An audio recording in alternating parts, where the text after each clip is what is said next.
Hello everyone. So remainder தியரியில் வந்து ஒரு new concept வந்து நம்ம வந்து பார்க்க போகிறோம். ஓகேங்களா? ஸோ இந்த மாதிரி கொடுத்துட்டு டிவைடட் பை 4 இதனுடைய ரிமைண்டர் வந்து என்னன்னு கேட்க வராங்க. ஓகேங்களா?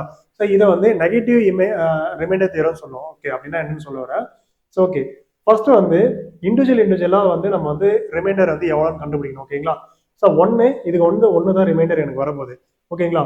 அதுக்கு அடுத்தது வந்து இதனுடைய வேல்யூ 32. ஸோ இதுக்கு ரிமைண்டர் பார்த்தீங்கன்னா கம்பல்சரி வந்து 0 தான் வரும்போது. ஓகேங்களா? அதுக்கு அடுத்தது இந்த 3/5 இருக்கு பாத்தீங்களா? ஸோ இந்த இடத்த தான் நம்ம வந்து நியூ என்ன இனோவேட் பண்ண போறோம்னா, இந்த 4 எவ்வளவு கம்மியா இருக்கு, 1 கம்மியா இருக்கா, இதை -1ன்னு வந்து நம்ம வந்து ரெப்ரசென்ட் பண்றோம். ஓகேங்களா?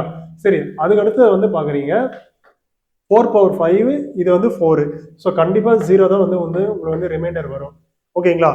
அதுக்கு அடுத்தது பாக்குறீங்க இங்க 5/5 இருக்கு இல்லையா, இது 4 விட எவ்வளவு இருக்குன்னு பாத்தீங்கன்னா 1 இருக்கு. ஓகேங்களா? இங்கேயே பவர் 5, இங்கேயே பவர் 5.